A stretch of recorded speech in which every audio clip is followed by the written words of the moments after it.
les choses que Jésus utilise pour nous guérir des blessures. Ok, amen. À qui ça fait du bien ce thème-là? Amen. On va continuer. Vous allez voir que j'ai découvert des choses merveilleuses par la grâce du Saint-Esprit. C'est bon, vous êtes connectés? Tous nous sommes connectés? Ok. Deutéronome chapitre 32. Deutéronome chapitre 32. Le verset 39.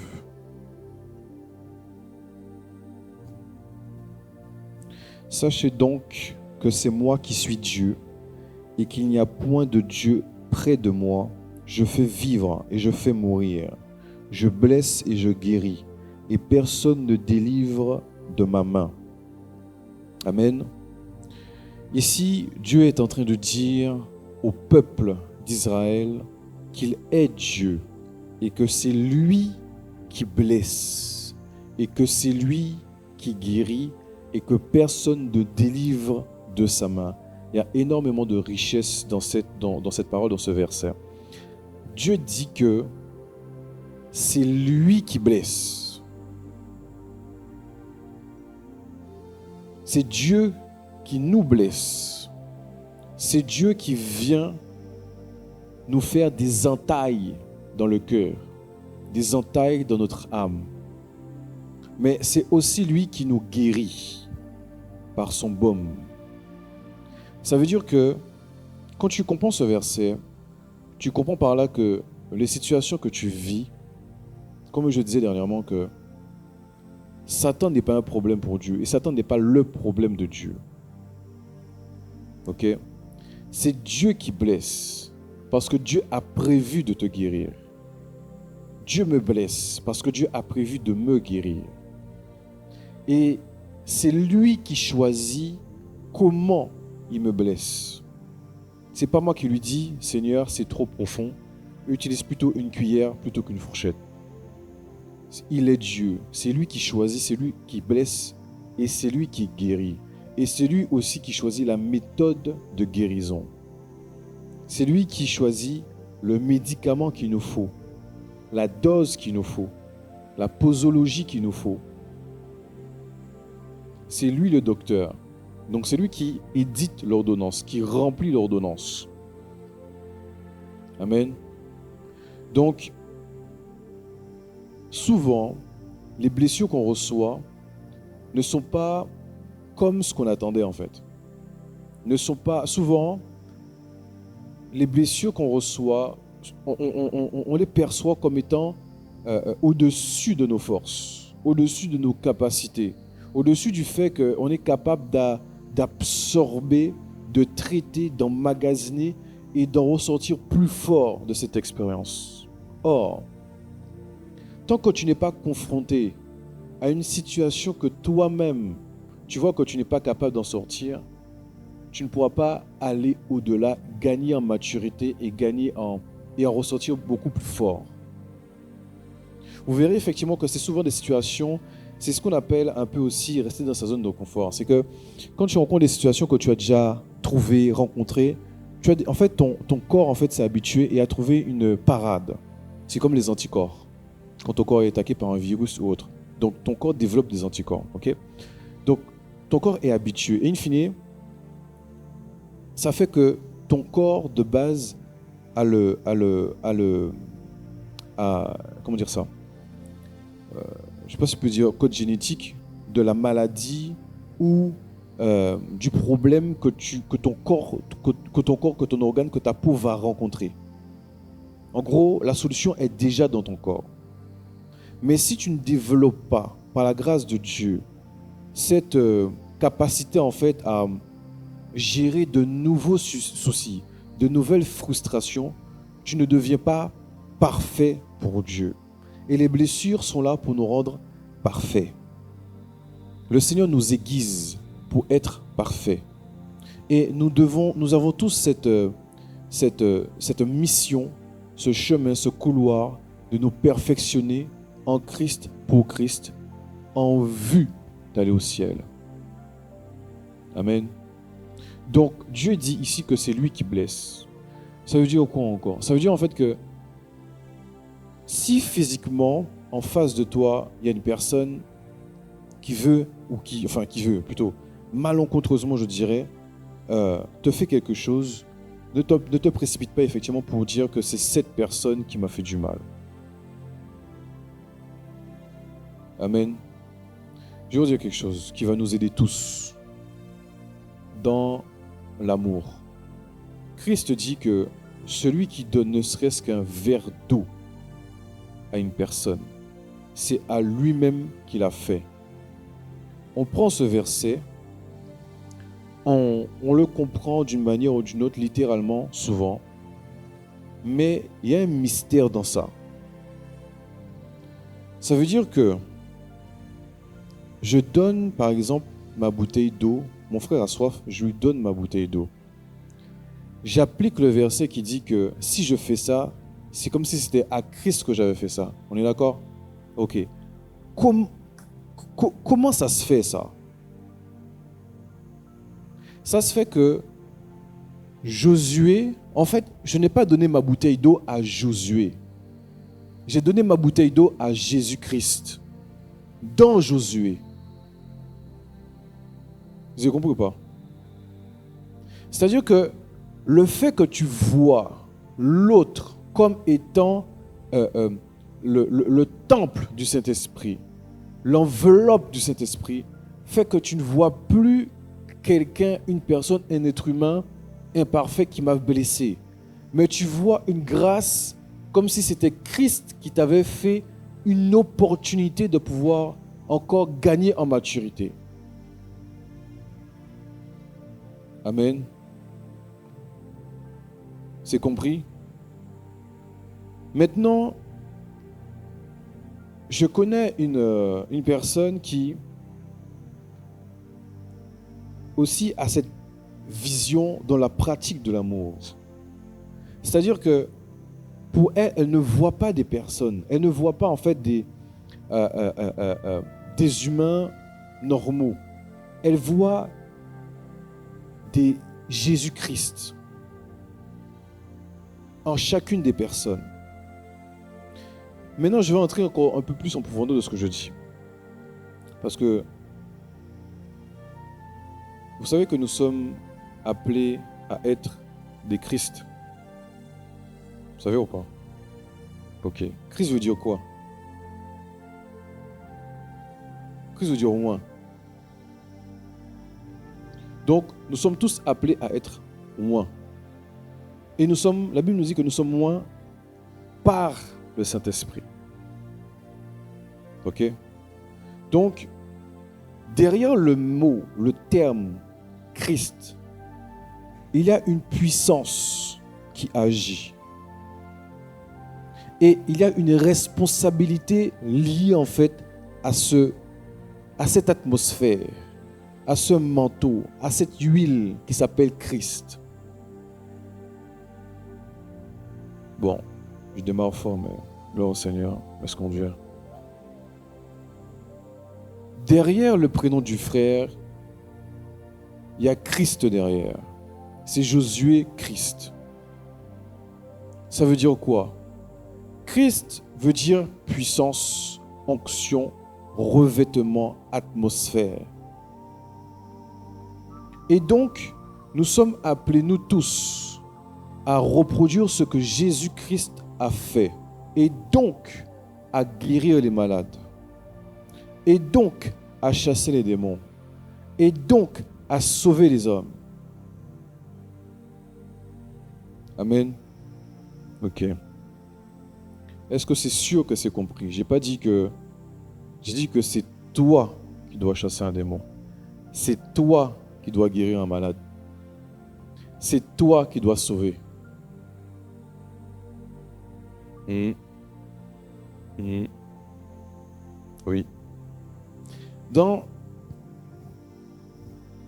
Je reprends.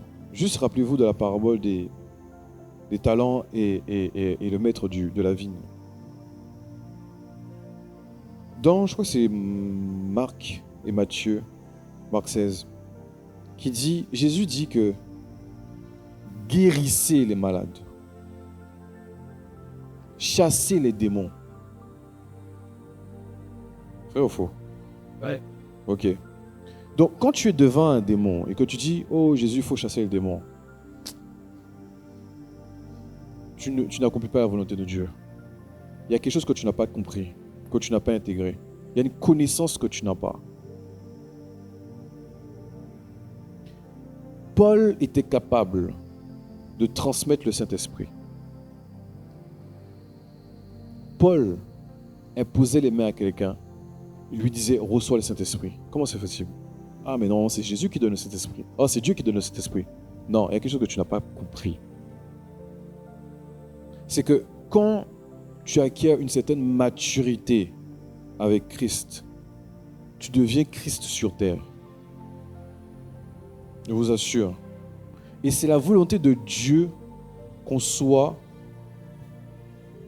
des Christ sur terre.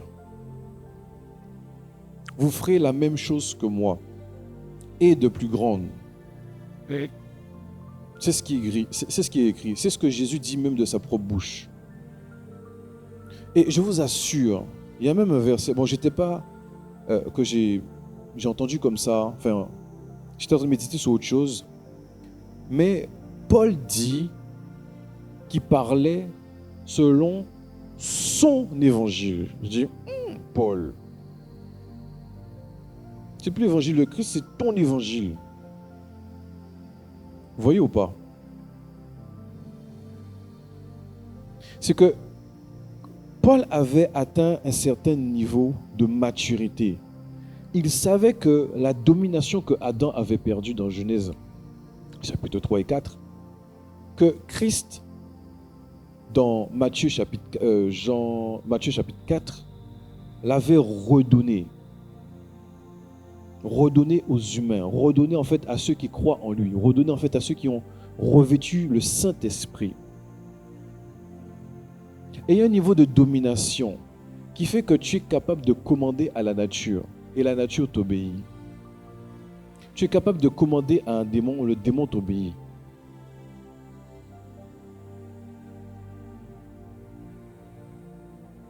Tu vois ou pas? Tu es capable de commander à une maladie, la maladie t'obéit. C'est-à-dire en fait que Jésus, vous savez, comme je disais, que le Seigneur en fait nous a tout donné.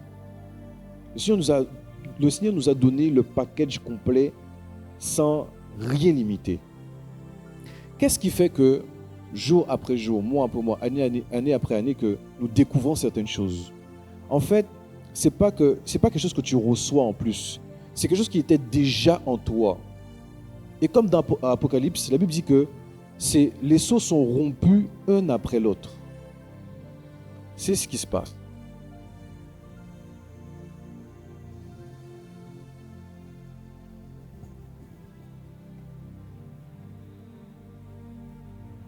Ouais, c'est bon. Donc, à la base, tu as reçu toutes choses. Mais plus les sceaux seront, plus tu lis que ah oui, j'avais ça, ah oui, je suis capable de faire ça, ah oui, je fais ça, oh, je fais ça, oh, Dieu a fait ça pour moi. C'est exactement ce qui se passe. Donc, autant que tu es là, autant que nous sommes là, nous avons déjà tout reçu du Saint-Esprit. Amen. Ok, on va continuer. Je vais vous parler d'une molécule. Vous êtes là ou pas? Ah ouais. Je vais vous parler d'une molécule que j'ai appelée la salutoline.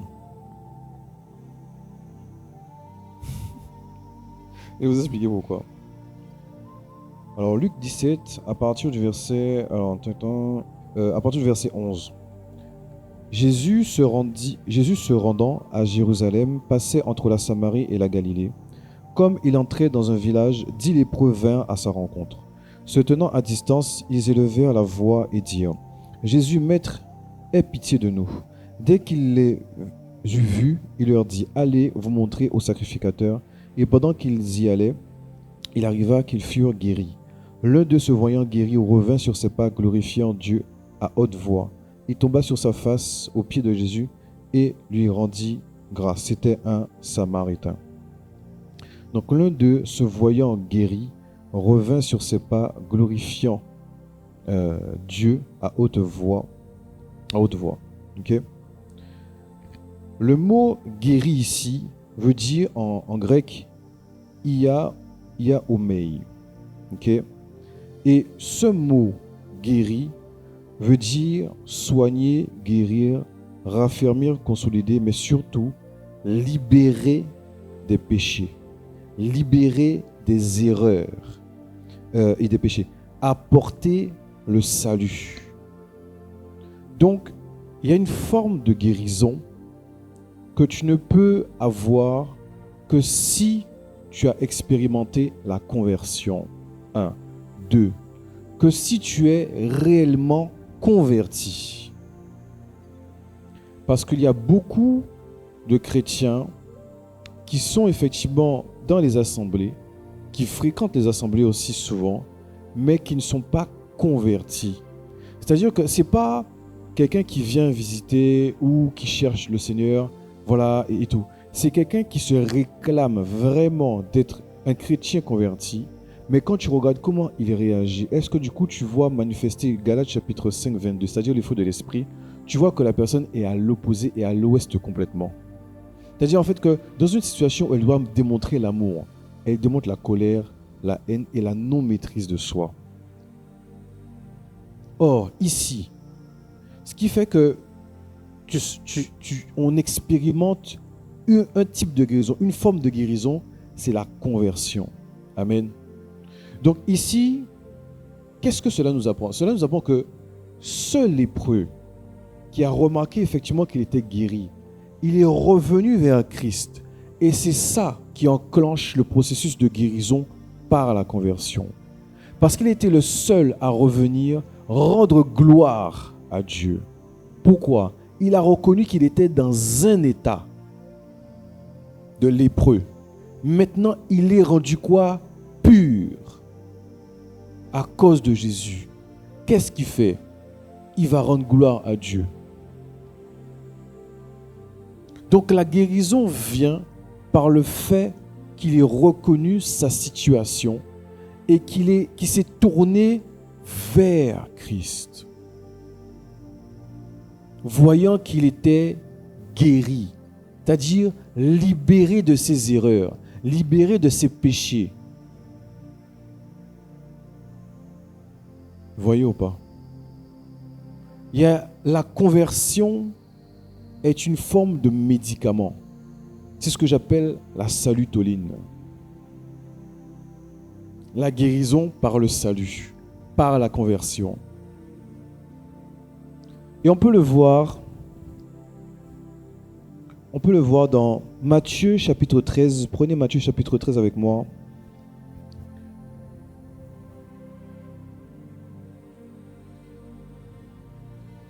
Matthieu chapitre 13 à partir du verset 15.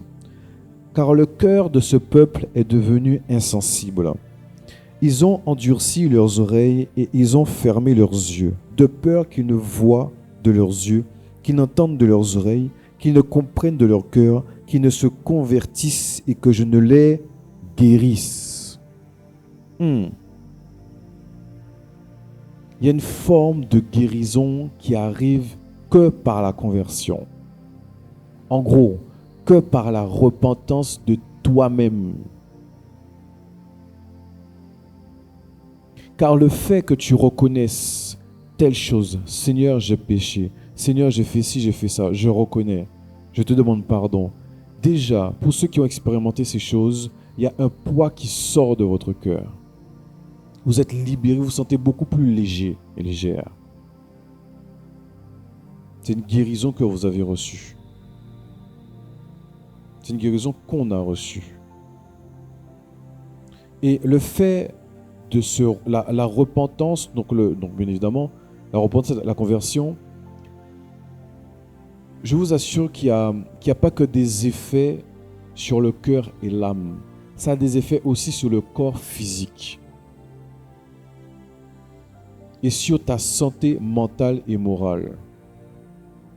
Parce que le fait que tu puisses reconnaître ton péché fait que tu acquiers, tu adoptes le Dieu de paix, de sérénité, d'assurance. Et le fait que maintenant que tu livres ta vie pour qu'il puisse la conduire, il y a des soucis auxquels tu n'es plus soumis. Parce qu'il y a quelqu'un d'autre qui se soucie pour toi. Jésus va dire effectivement que regardez les fleurs de lys, comment ils sont vêtus. Même Salomon, dans toute sa gloire, n'a pas été vêtu comme eux. Mais vous souciez du vêtement et du manger. Donc, si tu faisais beaucoup plus confiance à Dieu, c'est-à-dire que tu prenais la pilule de la salutoline, il y a des mal de tête que tu n'aurais pas eu. Il y a des soucis que tu n'aurais pas eu. Il y a des cheveux blancs que tu n'aurais pas eu. Amen. Ça peut paraître basique, hein, mais je vous assure, la conversion, c'est quelque chose. Je prie vraiment que le Seigneur nous permette d'éprouver notre foi et notre conversion aujourd'hui. Je dis Amen pour toi. On va continuer. Marc chapitre 5.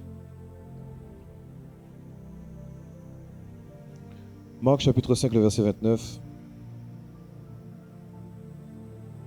Au même instant, la perte de sang s'arrêta et elle sentit dans son corps qu'elle était guérie de son mal. Encore une fois, le mot guérir ici, c'est yaomai, voilà, yaomai, qui veut dire effectivement toujours libéré de son péché. Et ici, cette femme, il y avait quelque chose qui la poursuivait. Elle avait une maladie qui la poursuivait. Elle ne savait pas quoi faire, ni comment faire. Elle ne savait pas quel médicament prendre, quel spécialiste voir. Elle a entendu parler de Jésus qui guérissait et qui pouvait guérir n'importe quelle maladie. Pourtant, elle n'a jamais entendu, ni vu, ni su que Jésus pouvait guérir une telle maladie qu'elle avait. Donc ça lui demandait aussi à cette femme une dimension de foi. C'est-à-dire que les choses effectivement que tu n'as jamais vues dans ta vie en termes de miracles, sache que Jésus est capable de le faire. La guérison effectivement est issue effectivement du sacrifice de Christ et de la mort et de sa résurrection. Car la Bible dit qu'il a porté nos maladies et il nous a donné la guérison. La guérison peut prendre différentes dimensions. Ça peut être guérison d'une nation. Comme il dira, je guérirai son pays s'il revient à moi, il se repent de tout son cœur. Ça peut être la guérison d'une famille, la guérison physique, la guérison du cœur. Je vous assure que les blessures du cœur sont... Tu peux avoir une bonne volonté dans ta tête de pardonner à quelqu'un, mais ton cœur, tu ressens toujours la douleur. Ça m'est arrivé. Tu dis, Seigneur, je veux pardonner. J'ai la volonté de pardonner, mais je n'arrive pas à pardonner. Je veux te pardonner, mais mon cœur ressent encore la douleur. Ça là, tu n'es pas maître de ça. Tes prières même ne sont pas maîtres de ça. C'est à toi, dans cette situation, dans cette douleur, à pratiquer l'amour. Ce n'est pas évident du tout. Tu vois une personne, par exemple, qui t'a marché sur le pied. Tu dis, pardon ma soeur, ok, pardon. Mais dans ton cœur, là, tu es blessé. Tu me dis, ah Seigneur, mais comment ça se fait que je ressens la douleur dans mon cœur? Tu pries. 1 semaine, 2 semaines, 1 mois, tu as encore la douleur. Pourtant, dans ta tête, tu as cette volonté de pardonner. Donc en gros, dans cette douleur, tu fais quoi? Est-ce que du coup ton attitude change, s'améliore? Est-ce que tu t'aiguises? Est-ce que tu deviens parfait? Ou est-ce que tu remets en cause, tu dis, et là, ça doit être quelqu'un qui est mauvais, ça doit être une sorcière. Comment se fait-il que je ressens encore cette douleur dans le cœur? C'est toi qui es éprouvé, en fait, pour te rendre parfait. Amen. On va continuer.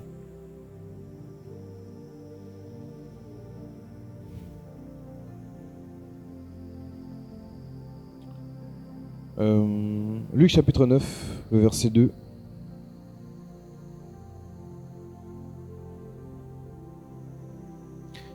Il les envoya prêcher le royaume de Dieu et guérir les malades. Ne prenez rien pour le voyage, leur dit-il, ni bâton, ni sac, ni pain, ni argent, et n'ayez pas de tunique.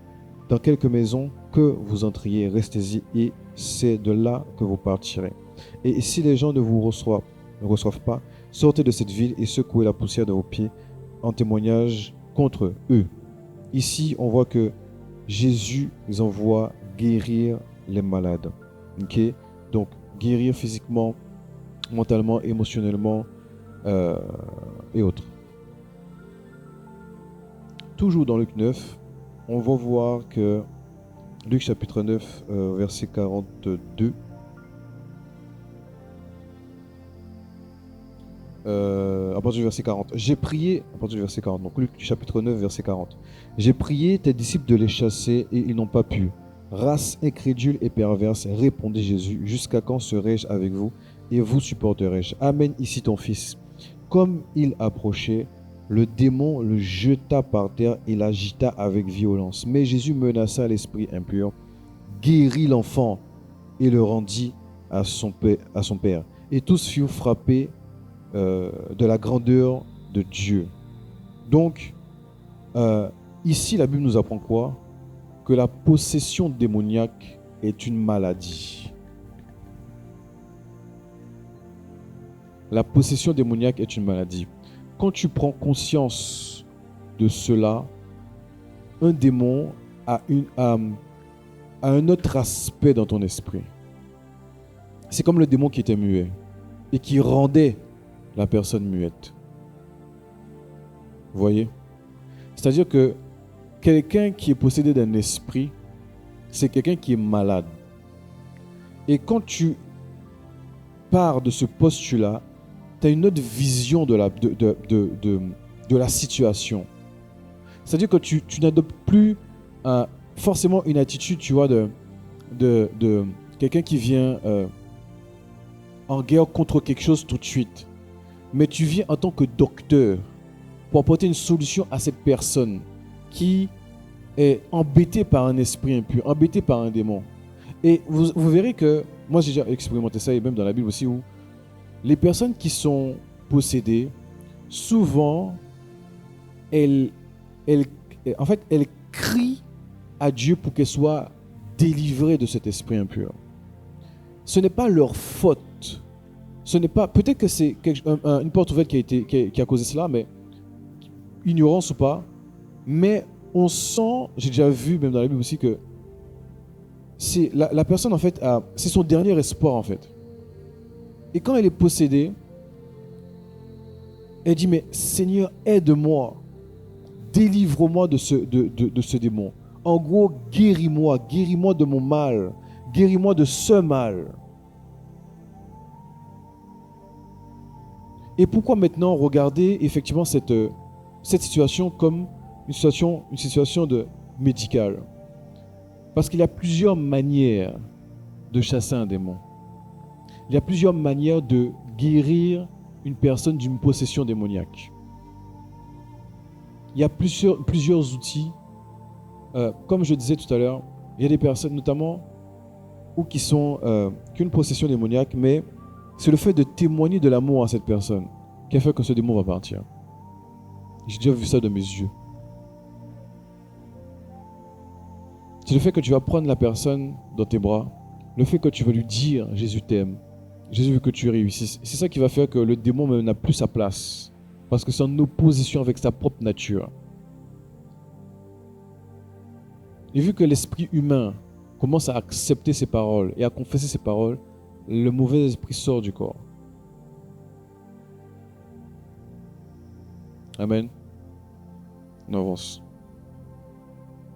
Actes chapitre 10, le verset 38. Encore un autre exemple.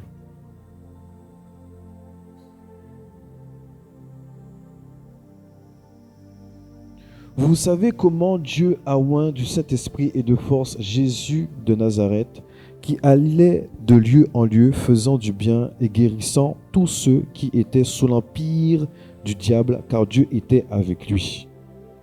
Amen. Donc là, ici, on voit que Jésus, la Bible dit que Jésus était oint afin de guérir tous ceux qui étaient sous l'empire du diable.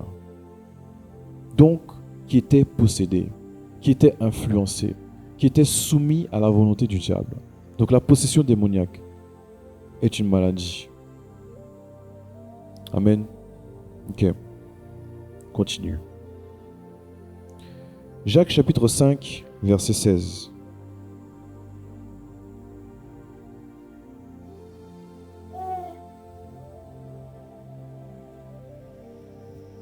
Confessez donc vos péchés les uns aux autres et priez les uns pour les autres afin que vous soyez guéris. La prière fervente du juste a une grande efficacité. Je vais prendre deux autres versets, après je vais commenter. 1 Pierre chapitre 2, le verset 24. Lui qui a porté lui-même nos péchés en son corps sur le bois, afin que, morts au péché, nous vivions pour la justice. Lui, par les meurtrissures duquel vous avez été guéris. Jean, chapitre 12, verset 40.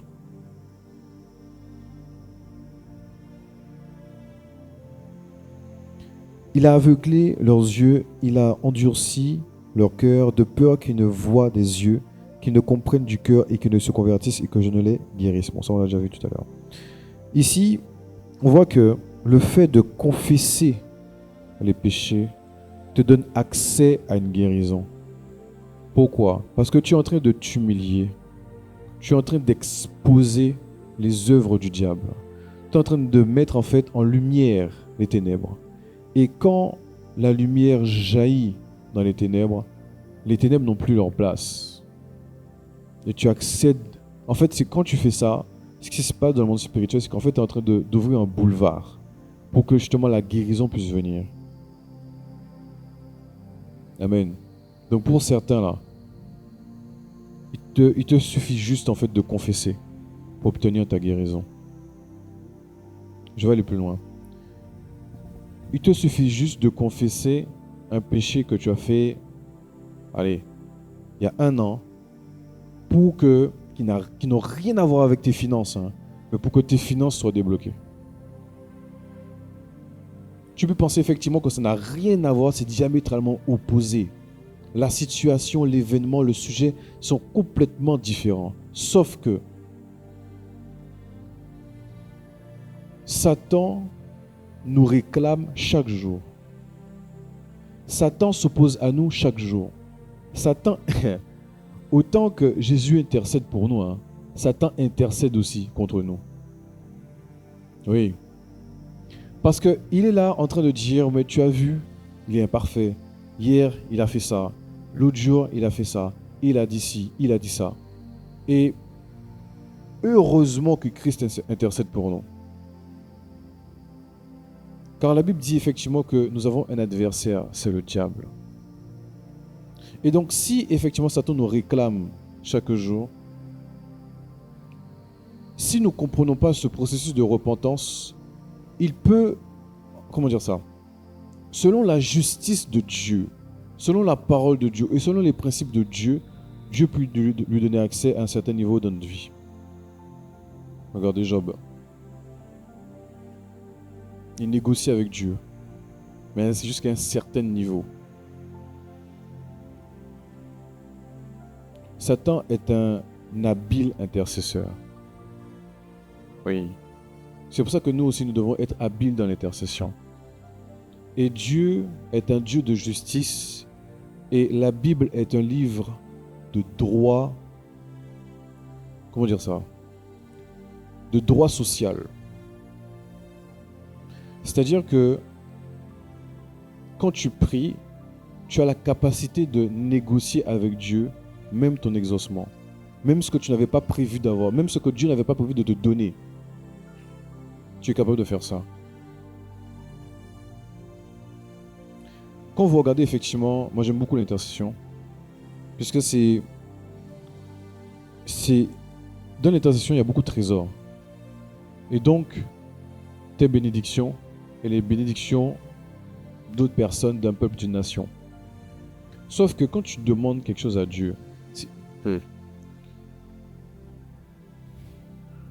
Dieu va être plus à l'écoute et sujet à exaucer quelqu'un qui va dire « Seigneur, je veux ça, pour ça, parce que ça. » Quelqu'un qui va dire « Seigneur, donne-moi ça. »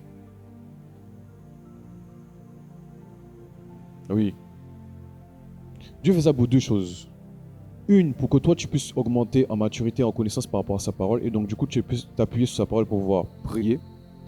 Et deux, pour que tu puisses accéder davantage à l'exaucement. Seigneur, j'ai besoin d'une voiture, donne-moi une voiture. Ou Seigneur, j'ai besoin d'une voiture car j'ai besoin d'aller en mission. Je vais pouvoir aussi transporter des missionnaires dans d'autres pays pour pouvoir apporter ta parole. C'est pas mal. Et Dieu t'exauce. Et je vous assure, quand j'ai dit ça à un groupe de frères et sœurs, ils m'ont dit, mais comment ça veut dire que oui, mais quand tu vois la prière d'Abraham et tout, Moïse et tout ça, ils sont habiles dans leurs mots en fait. Je dis, mais ouais, mais comment ça veut dire que Dieu se laisse, entre guillemets, séduire? Mais Dieu aime ça. Parce que Dieu veut converser avec toi. Quand tu dis, Seigneur, je veux ça, tu dis Amen. Il t'a fait un monologue. Alors que quand tu regardes l'intercession c'est souvent un dialogue. C'est souvent un dialogue. Sinon, je veux ça, parce que tu as fait ça. Ta parole dit ça. Regarde ton peuple, regarde ça. Dieu te répond. Lui aussi va te donner ses arguments à lui. Mais il ne va pas te donner ses arguments à lui juste pour que tu puisses te taire. Il faut que tu défendes toi-même ton premier argument. Dieu va dire à Job, lève-toi, c'est ta structure, plaidons ensemble. Maintenant, tu vas enrichir ta prière. C'est pas Seigneur, donne-moi, donne-moi, donne-moi. Seigneur, donne-moi parce que, pour ta gloire. Voici cela. J'ai pensé que ta. C'est comme ça que tu passes d'une prière de simple, je dirais, d'enfant, à une prière de quelqu'un qui est mature. Amen. Ok, on va avancer. Alors moi, j'écris une définition justement que ça m'a permis de comprendre quand je méditais. Donc le mot guérir ici qui veut dire yaomai, qui veut dire maladie dont la guérison ne peut s'opérer que par le traitement à base d'une molécule qu'on appelle la salutoline. La conversion est une ordonnance délivrée par le médecin qui est Jésus et qui nous prescrit un traitement à vie et qui est justement la pilule de l'éternité et non la pilule du lendemain. Je répète. Donc, maladie dont la guérison ne peut s'opérer que par le traitement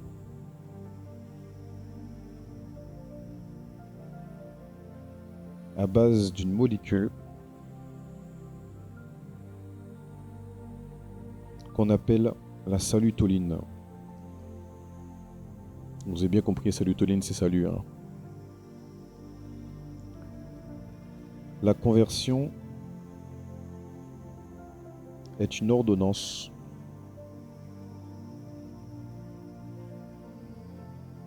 délivrée par le médecin qui est Jésus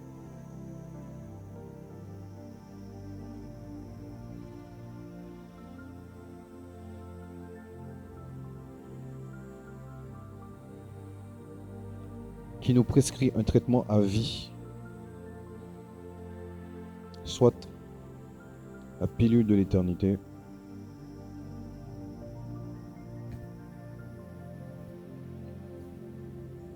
Et non la pilule du lendemain qui nous tue.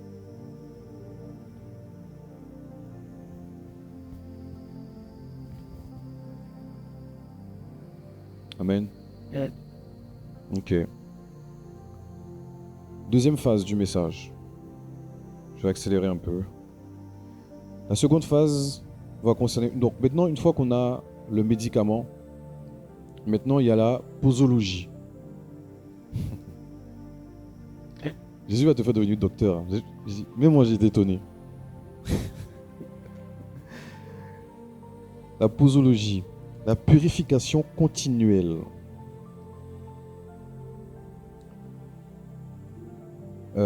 Si on retourne dans... j'ai dit quoi tout à l'heure? C'était...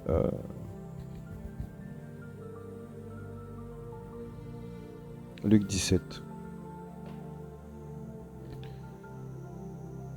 Quand vous regardez le verset qui dit il arriva qu'ils furent guéris, le mot guéri ici a une autre signification. C'est plus iaomai, mais signifie maintenant katarizo. Donc maintenant, qu'est-ce que ça veut dire? Katarizo, du coup, c'est le fait de ôter jour après jour des scories, nos pustules, nos caractères, nos habitudes qu'on a acquis dans le monde.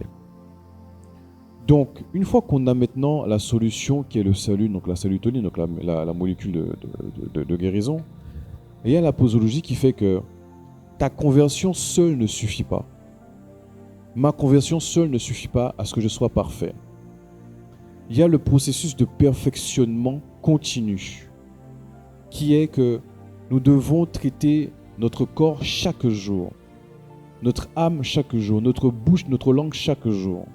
Et donc, cette partie, donc katarizo par définition veut dire rendre propre, nettoyer. En gros, traiter la plaie.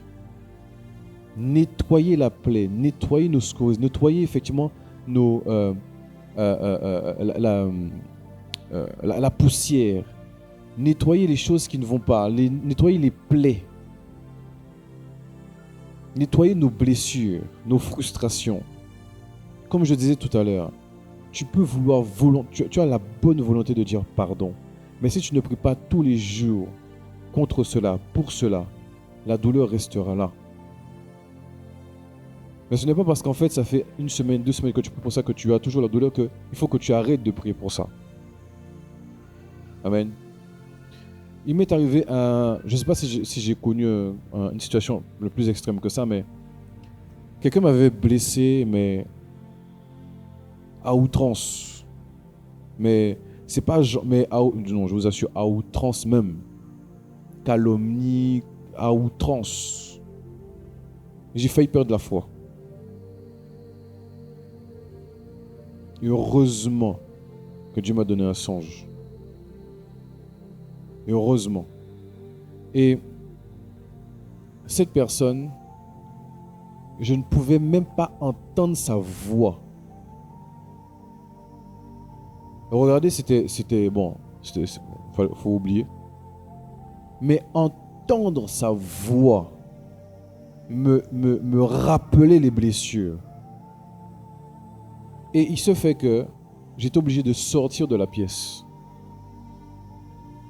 Tellement ma blessure était profonde et tellement j'étais pas guéri.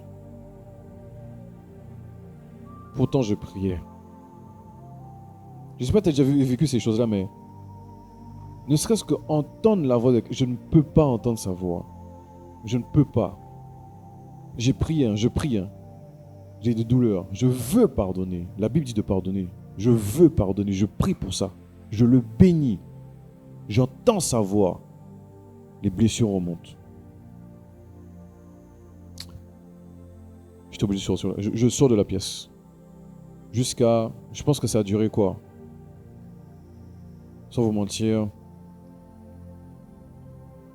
Waouh. Ah oui, quand même. 3 ans, quoi. 3 ans. 3 ans à prier pour une blessure.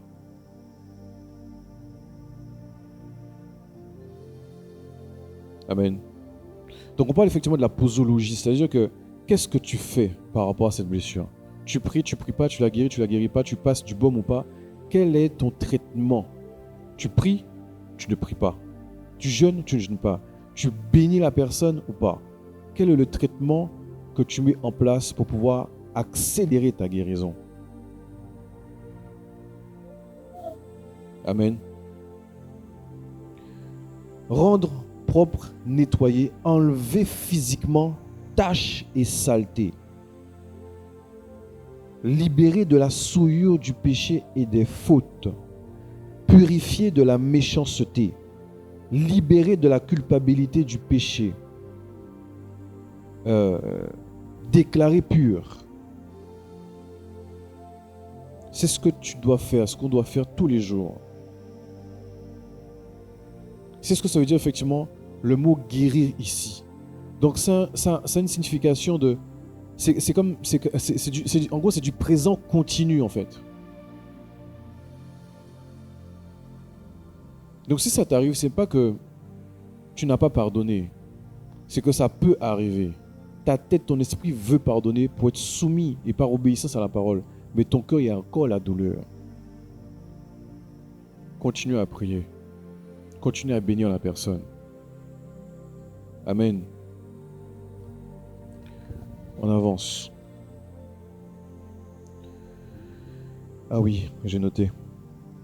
Merci Seigneur.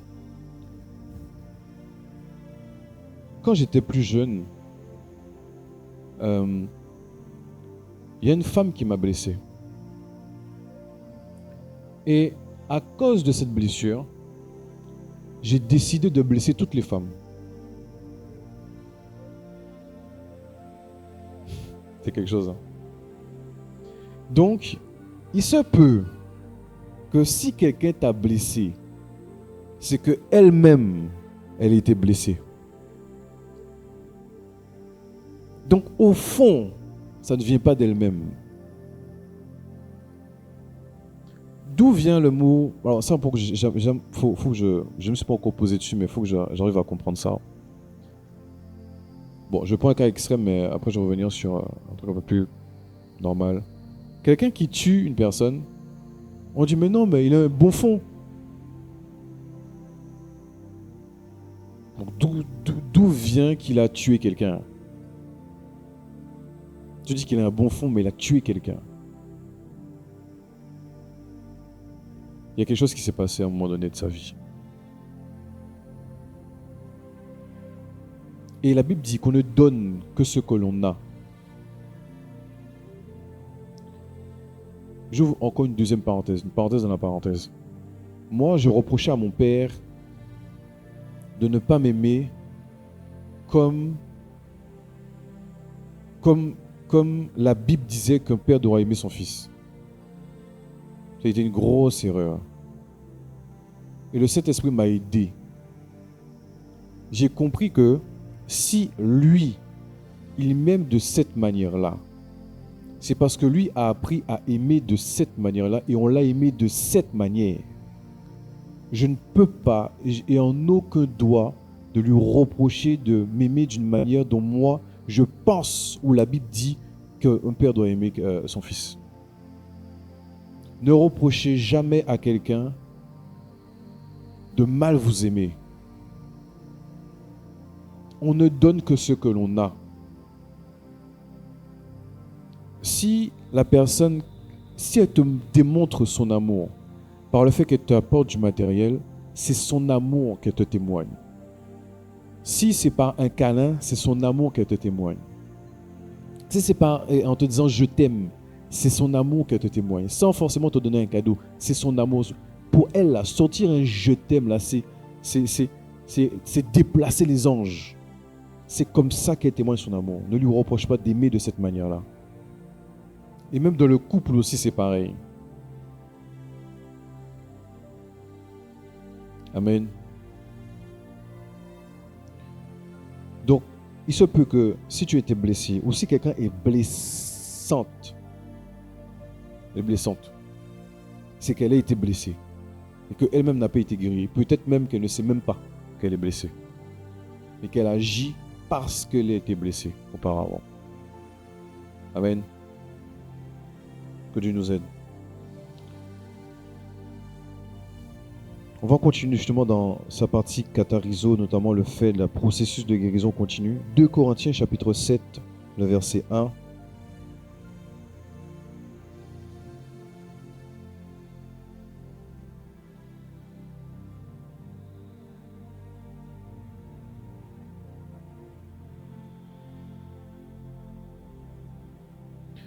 Qui dit, ayant donc de telles promesses, bien-aimés, purifions, donc purifions, le mot purifions ici qui veut dire effectivement catariso, nous de toute souillure de la chair et de l'esprit, en achevant notre sanctification dans la crainte de Dieu. 1 Jean chapitre 1 verset 7, qui dit, mais si nous marchons dans la lumière, comme il est lui-même dans la lumière, nous sommes mutuellement en communion et le sang de Jésus, son Fils, nous purifie de tout péché. Amen. Ici, le mot purifier aussi, c'est catariso. Jacques chapitre 4, verset 8. Approchez-vous de Dieu et il s'approchera de vous. Nettoyez vos mains, pécheurs, purifiez vos cœurs, hommes irrésolus. Nettoyer aussi, ici, veut dire catariso. Donc là, ici, on voit qu'il y a un processus. Purification, nettoyage. Et c'est chaque instant, chaque moment, chaque stade de notre vie. Amen. Ne crois pas que tu es arrivé.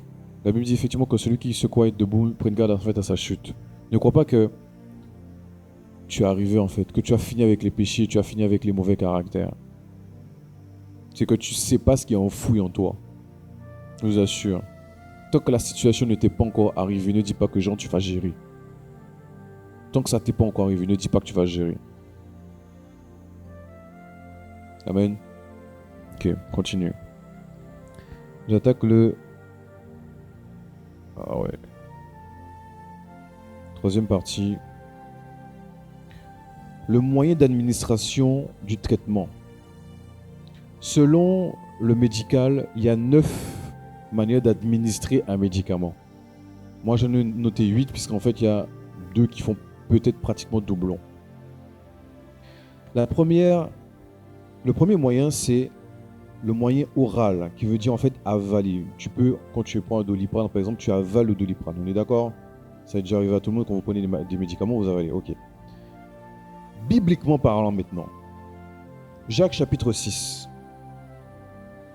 le verset 52 à 58. Comment prendre un médicament et quel médicament prendre voie orale? Jacques chapitre 6 du verset 52 au verset 58. Là-dessus, les Juifs... c'est bien, j'ai un doute. Pourquoi je mets Jacques ici? C'est peut-être Jean, alors attends. Je pense que c'est Jean.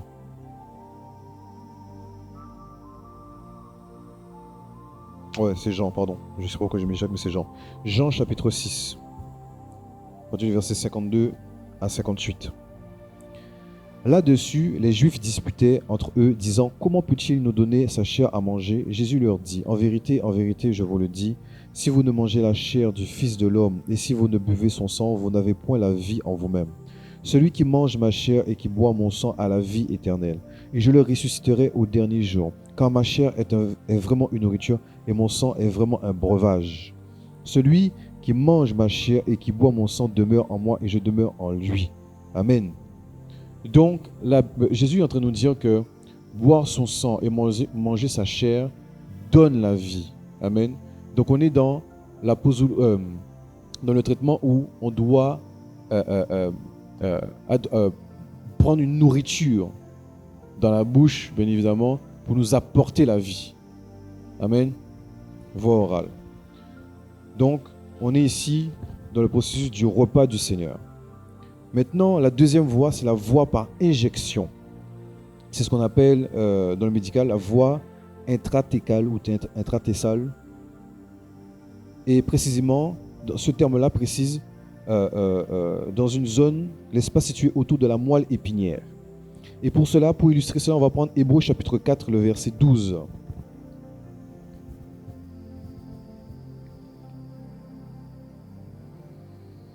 Car la parole de Dieu est vivante et efficace, plus tranchante qu'une épée quelconque, à deux tranchants, pénétrante jusqu'à partager âme et esprit, jointure et moelle. Elle juge les sentiments et les pensées du cœur. Donc la parole est entrée par la bouche, maintenant elle va percer le corps jusqu'à aller séparer moelle et jointure, âme et esprit. D'accord? Donc il y a un type de parole qu'on prend qui, elle perce l'âme. C'est-à-dire ça va te toucher au plus profond de toi-même, ça va réveiller même des choses même que tu avais même oubliées. Et te dire que ça là, que tu pensais être bon là, faut arrêter ça. Amen. Donc elle va te guérir au plus profond de toi-même. C'est-à-dire qu'elle va loger la parole là où tu ne veux pas qu'elle aille. Dans les coins et les ronds-coins de notre cœur. Amen. Ok, on va avancer. Une autre manière de prendre un médicament, c'est le placer sous la langue. Quand ça m'est arrivé ça, je dis wow, c'est puissant. Placer un médicament sous la langue, c'est processus de décomposition en contact avec la salive. Donc, inclut la patience, une attitude de patience, fait référence effectivement au temps. Et ça m'a fait tout de suite penser à quoi? À la glossolalie. C'est quoi la glossolalie? Qui connaît la glossolalie? Le mot langue ici veut dire glosso. Et donc c'est le parler en langue. Ça veut dire quoi? Quand tu parles en langue, la Bible dit que celui qui parle en langue, dans 1 Corinthiens chapitre 14 verset 4, qui dit que quand tu parles en langue, celui qui parle en langue s'édifie lui-même. Édifier veut dire quoi? Édifier veut dire te réparer toi-même. Ouais. Ça veut dire en fait que toi-même tu es ton maçon. C'est-à-dire que tu prends ton ciment, tu mets ton ciment sur les brèches de ton cœur. Amen. Quand tu parles en langue, tu es en train de construire ton édifice.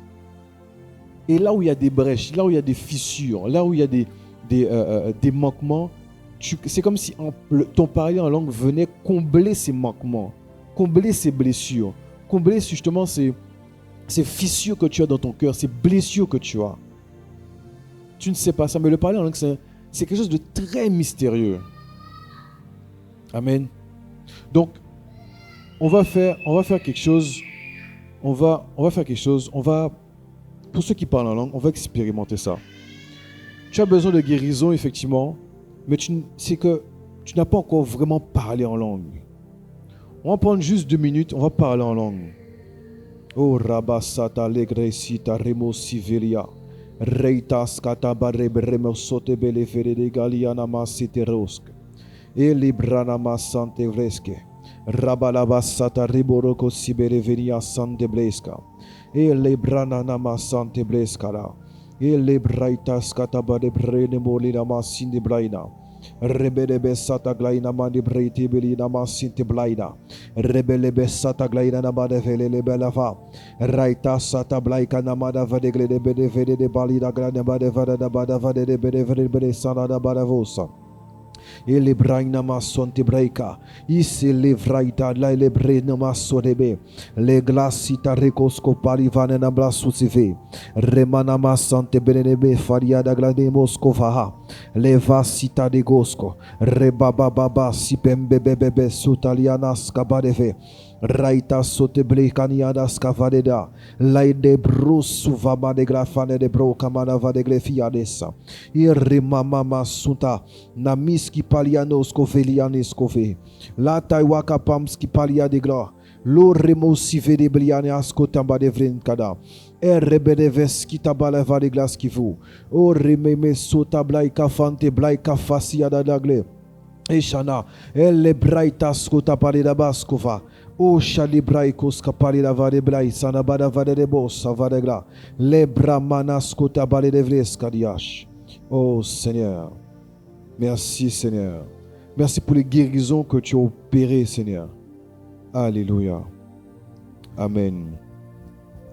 Tu ignores ces choses, mais la glossolie, le parler en langue te guérit. Quand on dit effectivement s'édifier, c'est cela. Quand tu prends la définition du mot grec édifier, c'est se réparer, c'est restaurer. Tu ne parles pas assez en langue. Donc une des méthodes que Dieu a mis à disposition, c'est le parler en langue. Amen. Ouais. Continue. Et vous savez, pendant que je suis tombé sur ça, j'ai dit waouh. J'ai dit mais je me suis posé une question existentielle. Je me suis dit mais Seigneur, qui est l'homme pour que tu aies logé en lui le trésor de l'éternité, mais dans une enveloppe éphémère, fragile. Je dis, mais c'est quoi ça? C'est-à-dire que l'homme a la capacité d'accueillir le Saint-Esprit. En même temps, par la méthode du parler en langue, qui est logée en lui, il a la capacité de s'auto-régénérer. Ça m'a fait penser à certains animaux, même nous humains. Tu te blesses là, tu restes comme ça, sans médicaments, sans rien du tout, ta peau se répare. Amen. Je me dis, mais Seigneur, mais en fait, tu as voulu faire quoi en fait de l'homme? Pourquoi tu lui donnes autant de trésors, mais dans une enveloppe éphémère? Qu'est-ce que tu as voulu faire? Quelle était ta pensée même? Là, j'ai commencé à pleurer.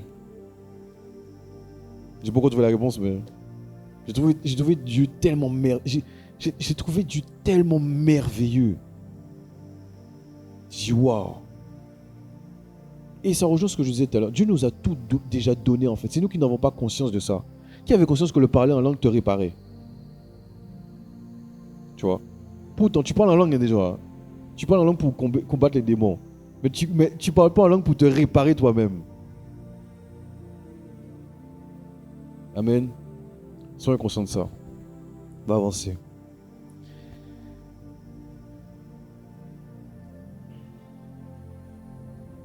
Il y a la voie oculaire ou l'oreille qui est la voie auriculaire. Apocalypse chapitre 3, le verset 18.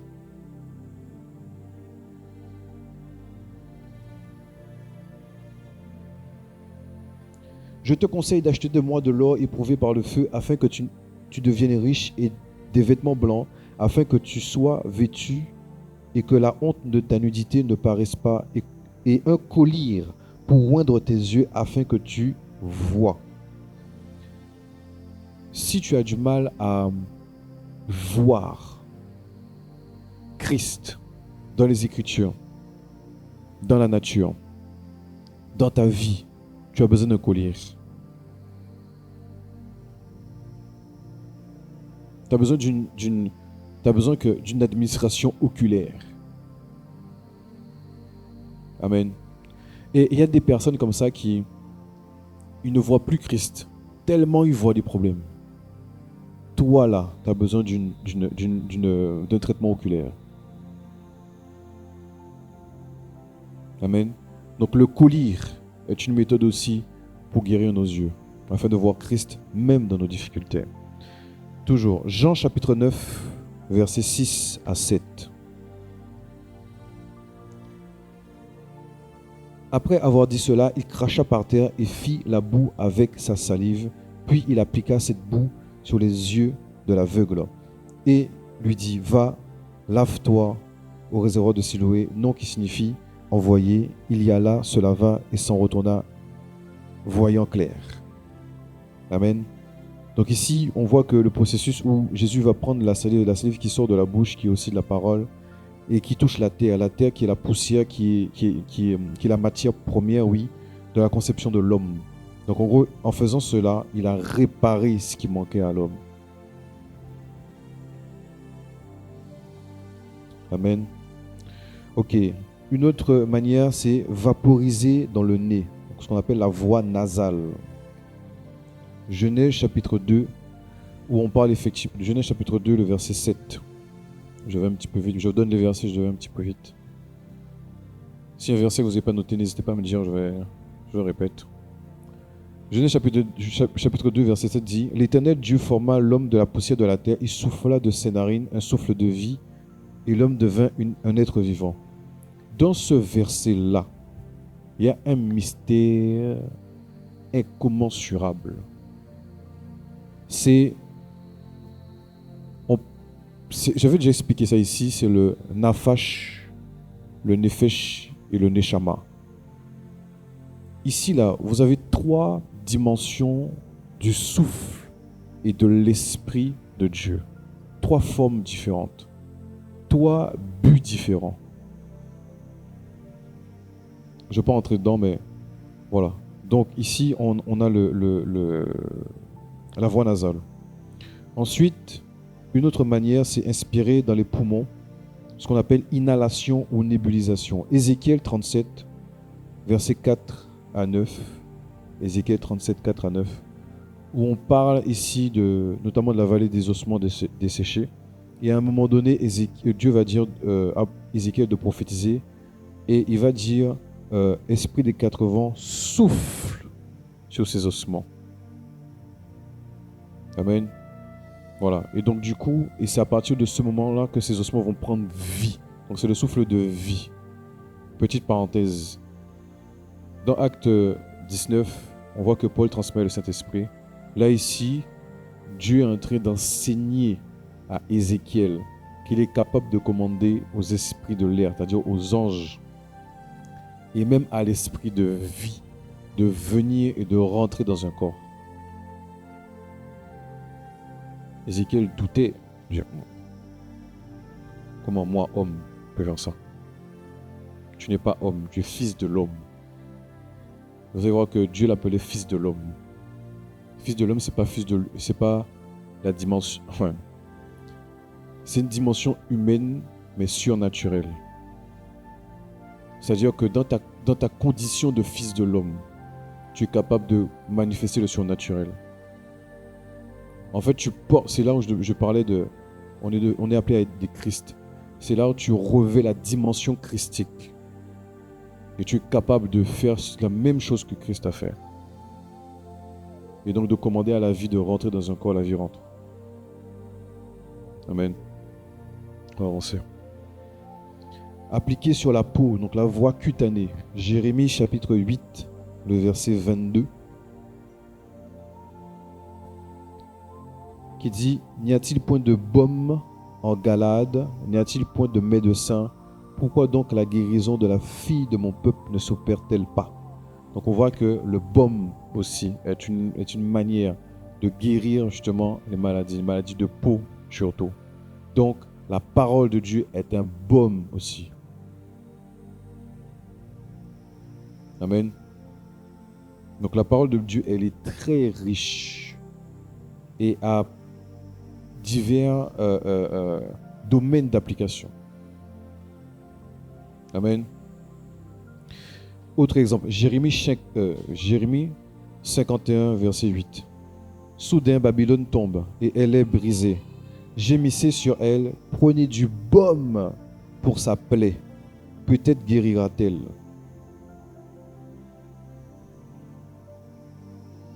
Ok? Maintenant, Psaume chapitre 107.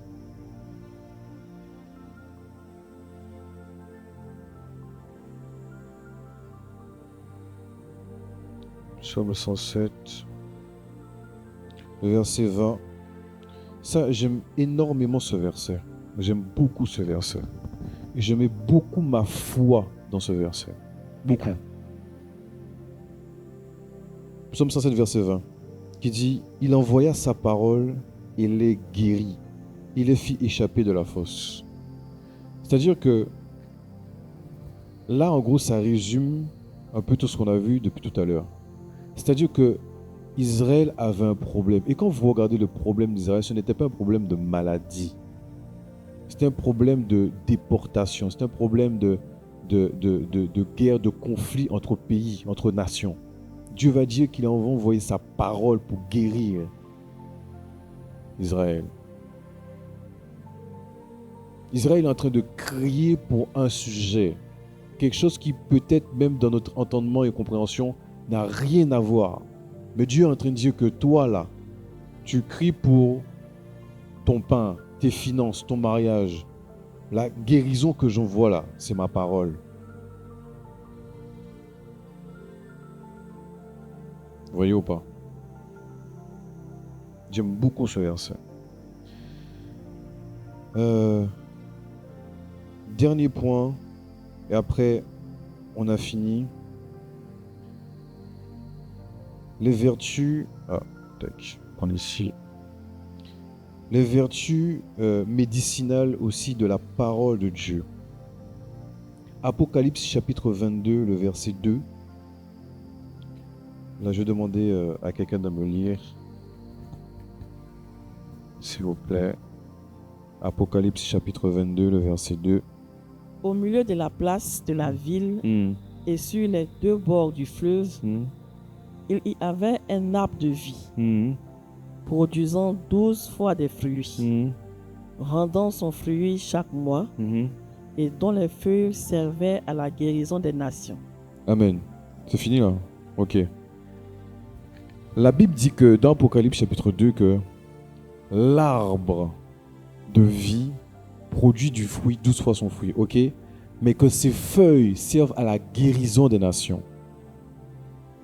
Donc là, je viens en opposition à tout ce qui est tradit praticien. Voilà, les sorciers déguisés là. Hein? Voilà, non, c'est juste des plantes. J'ai pris des bains, hein. Je sors de loin quand même. Hein. Je sors de loin. Hein. On m'a fait des bains, j'ai pris des bains. Chez des sorciers. Ah, Jésus, tu m'as sorti de loin. Jésus. J'ai pris des bains. Des bains de je sais pas quoi là. Fallait rester en jeûne. Fallait pas se laver de je sais pas combien. Ouais. Avec des feuilles et tout et tout. Ouais, tu bois des choses bizarres. Ah, Seigneur. Le pire, c'est qu'en fait, ça n'a rien fait. Hein. J'ai même pas vu les résultats. Gloire au Seigneur. Donc, par contre, merci Seigneur, les feuilles de cet arbre ont une application. C'est la guérison des nations. Donc, tu peux prendre ces feuilles-là. Si tu veux, tu fais ça en infusion, tu bois ça, tu reçois la guérison.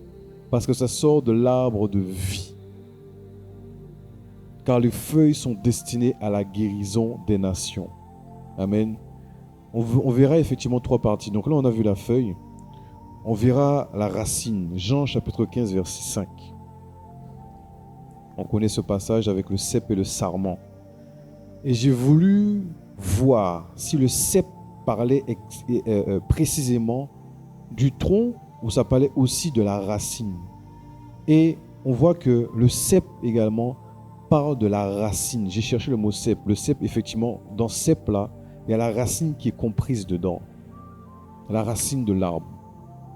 Donc Jésus est aussi justement un type de guérison en prenant la racine de cet arbre.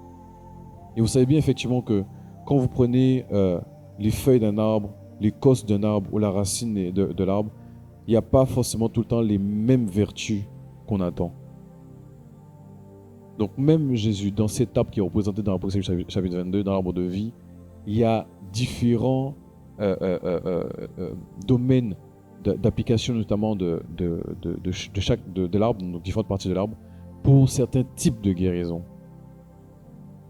Amen. Et donc, toujours dans l'Apocalypse chapitre 22, on parle du fruit. Et le fruit, effectivement, est censé apporter, donc c'est le fruit de l'esprit. Donc, si tu as un problème de colère, tu dois prendre le fruit de l'esprit qui va t'aider à avoir l'amour. Si tu as un problème effectivement de paix, Tu prends le fruit de l'esprit qui va te donner la paix contre ton instabilité. Donc le fruit de l'esprit, le fruit de cet arbre apporte la guérison, nous apporte la guérison. Tu prends les feuilles, tu prends la racine et tu prends le fruit. Amen.